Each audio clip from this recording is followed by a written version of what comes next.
Victor, we're going to do something very unorthodox. Yeah. You know, from our last video talking about watches, Daniel was very excited that he bought a watch. I remember, yes. I actually did get a new watch.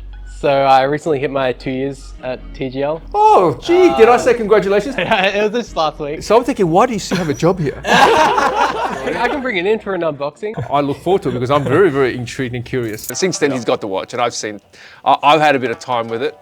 I've done a lot of research on it, and I thought it'd be quite an interesting segment / format where we critique his watch choices, right? Yep. And he's well aware, he's signed an agreement that he won't jump out of the, the window or the building if he doesn't, if he hears something he doesn't like. We'll be looking at both pros and cons, but we did have a conversation that you were going to talk about the cons, and I will try to talk about the pros. And I think we can start off with that. Yep. Is your seatbelt fastened? Okay, so here's the watch. I believe this watch is from a brand called Tufina Watches. This particular model is called the Pioneer. It's a day-date function, open heart. It's got, this bridge thing going on. There's a moon/sun phase, blue dial. There's guilloche effect on the dial, how they've given that some texture. And I think Daniel told me that the hour markers are also separated with diamantes. And underneath there is this Pioneer on the bottom there. I believe Daniel told me that this was made in Germany. Can't see where it's written made in Germany anywhere on the dial. I can't see that. And I can't see that being written anywhere on the back of the case. So that's interesting, right? Because I would imagine if it was a made in Germany watch, I would want that to be put in under, it's inscribed. Okay. Yeah. I actually really just looked at this carefully now. But overall, the aesthetic, it's a chunky little thing. I think this is about a 42, 44, 42, 44. It's a large watch, it's quite thick. I believe it's probably even about 1.4, 1.5 centimeters in thickness. And I think it's maybe a 22, 21 band strap width. It's all stainless steel, so I would imagine so this would be some sort of gold colored plating of sorts. This band is leather, it's got the alligator feel. Echt Leder. I'm not sure whether that's Germany means for genuine leather, I'm not sure, but it doesn't say in English anywhere what's genuine leather. But it's it feels like it's genuine leather. So that's the intro of this particular watch, and I believe he paid $700 or $800 Australian dollars, and that was a 50% off deal, which he was very proud to declare on the last video that he called him and they offered him a 50% deal for him to snatch that deal. I'll let you take over the cons for now, and then I'll try to add some pros to it. Chains don't change like it used to. Who runs the roost round here? The coop's gone clear. Got the heart from the bass to the snares, but the word is what's keeping them here. Given that it was a watch that Daniel has been eyeing for a long time, Okay. I can kind of understand why. Well, probably it's important to first let's clarify where Daniel was eyeing this watch on. He was eyeing this watch on Facebook. Yeah. So it was through Facebook ads that he might have come across this particular watch, and would have been on his feed a couple of times. So which means this brand is marketing its watches on Facebook. Yep. And therefore, anyone who's looked at it once, I'm sure the algorithm will just keep on showing again and again, and it will have that subliminal effect going, buy me, buy me, buy me, right? That's right. Okay, yep. Funnily enough, I actually first knew about this brand on Facebook as well. Okay, so you have seen this watch? Yes. Well, not this exact watch, but the brand. The brand, okay. The brands, because. And tell me a bit about your experience as you see this brand's advertising efforts coming through on Facebook. They look very nice from the advertisements and the marketing that they do, and they usually come at a cheaper price point. Okay. So it's usually marketed towards watches that look good, but also offer a really cheap alternative compared to the traditional brands. Right. I think Daniel kind of jumped the gun a little bit and fell into the pitfalls. Well, that's the power of marketing. Absolutely. So Daniel's in the marketing department. So he, out of all people, should actually appreciate what marketing can do. That's right. And therefore, in some way, there's kind of like, it's quite poetic. A marketing person supporting his fellow marketing team's effort in this watch brand going, I know what you're going through, let me support you, right? So by all account, this story up until this point has been well on point for Daniel, right? Perspective. Yeah. And then I took a closer look at it.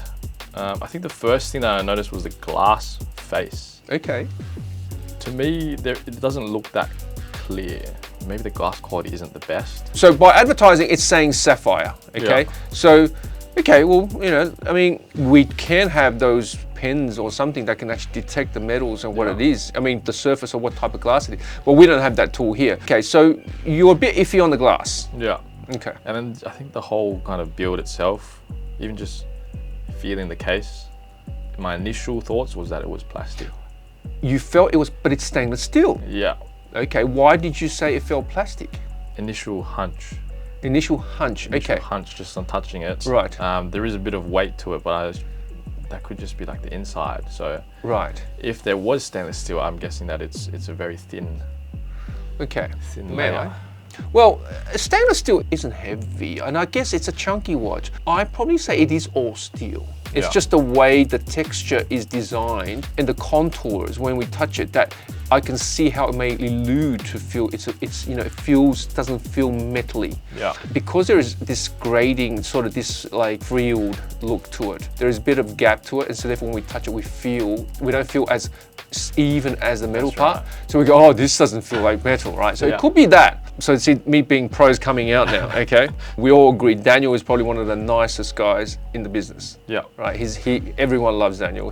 That's right. He's a gentle soul. He's just one of those quirky guys that, he gets along with everyone. So this watch was marketed on Facebook and it screamed out at him, and he was attracted to it. Now, we all knew he likes his watches a little bit bling bling, right? His personality isn't bling bling, but he's expressing his personality through the watches, right? I mean, one of the first watches he started wearing was, I call it the pink watch. It was just all over the shop. And he's clearly someone who's obviously on Facebook, and, he's a bit of a sucker for good marketing because he's in marketing. There's a lot of empathy, and then we're talking watches, blood rushes to the head, 50% off. I can see all the pieces falling together like a jigsaw puzzle for Daniel, who's at the end of his, on the other end of the phone screen and scrolling through and go, ooh, everyone's talking watches. Look at that one. Yeah. We are speaking like he's not in the room, but we are. We are actually, you were insulting him for the last 20 minutes, with him right there.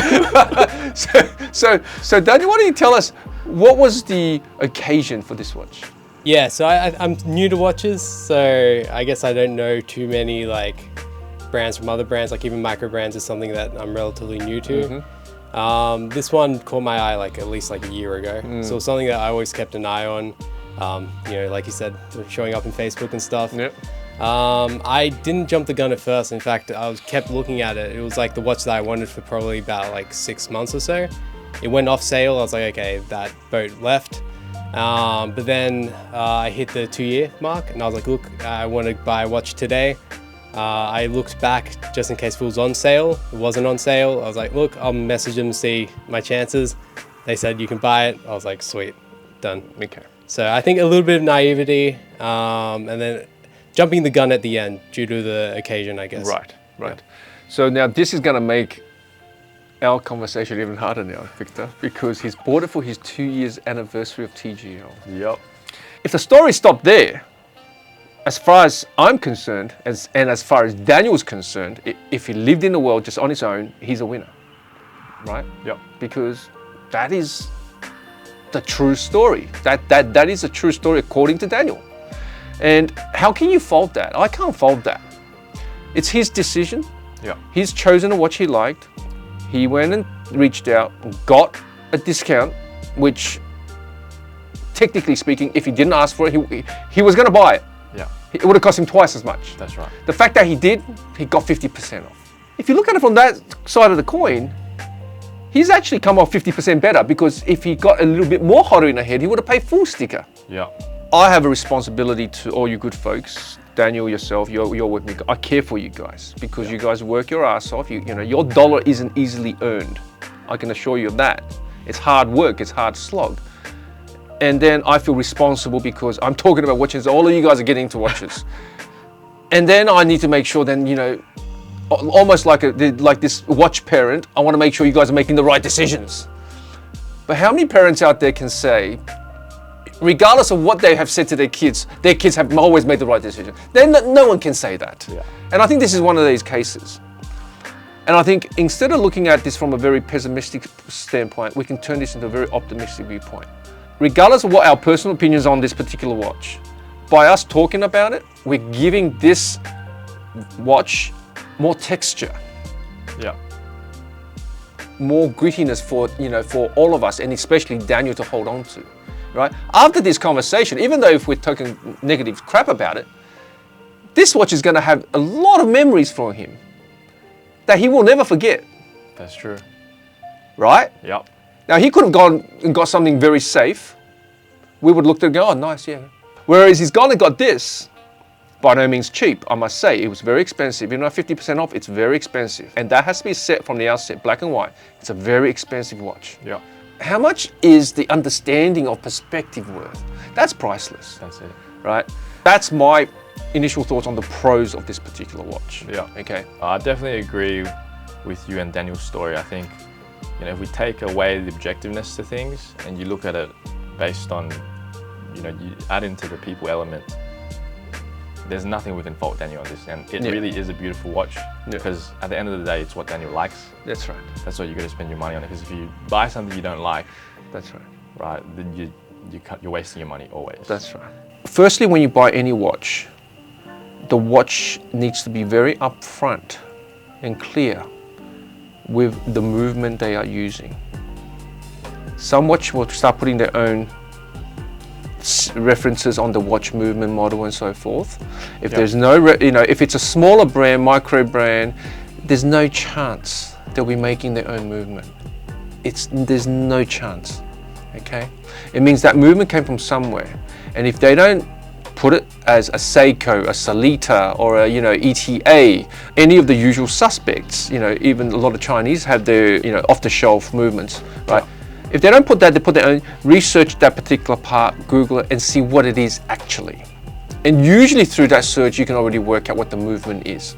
Then I will put a sort of pushback is that most micro brands who are self-respecting micro brands who tries to lead an honest business will always publish the true model number of the movement, and they declare it clearly. And I did a bit of research on the movement. I'm quite confident this is a Chinese movement. It's probably from the Hangzhou watch factory. On a watch community site, this is how much time I spent on your watch, Daniel.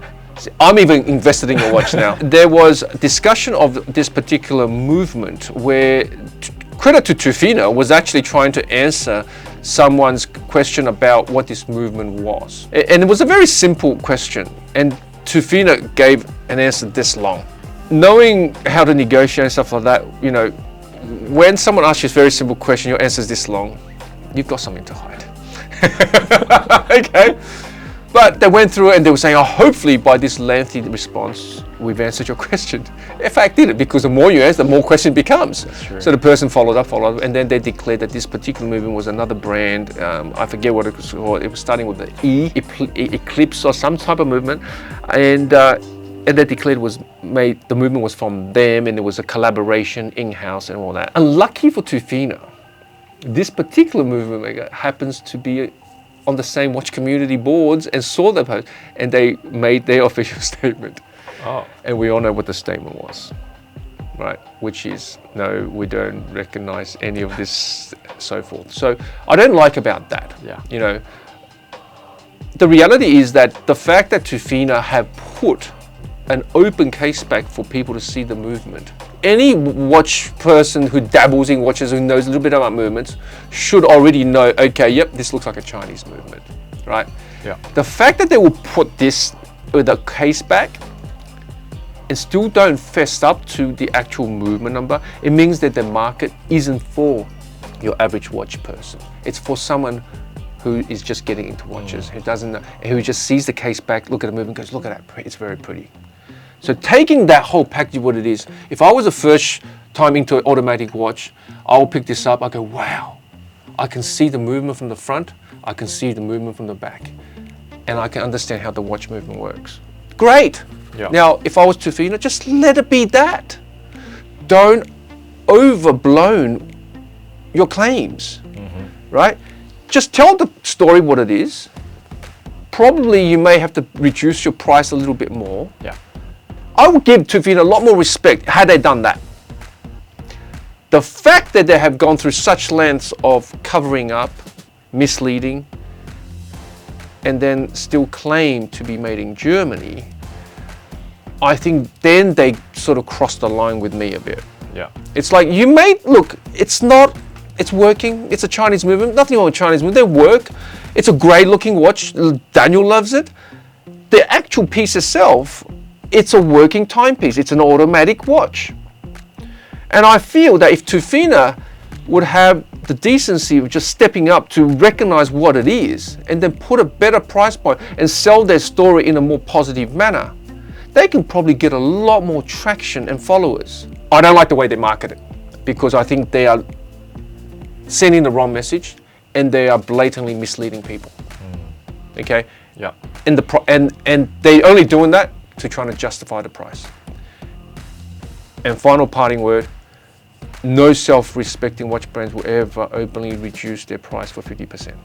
Okay, so there's a couple of red flags there. So let that be the parting shot with Tufina. Tufina, if you're listening, just fess up to what you have. It's a decent product, sell it for the price it's worth. You may just get a little bit more customers. Like, you might get more of a loyal customer. Don't have it like a wham bam, thank you ma'am. Let's hope you evolve, so good folks like Daniel can continue to invest their time into your product. And on that bombshell, I think we're done. Yep.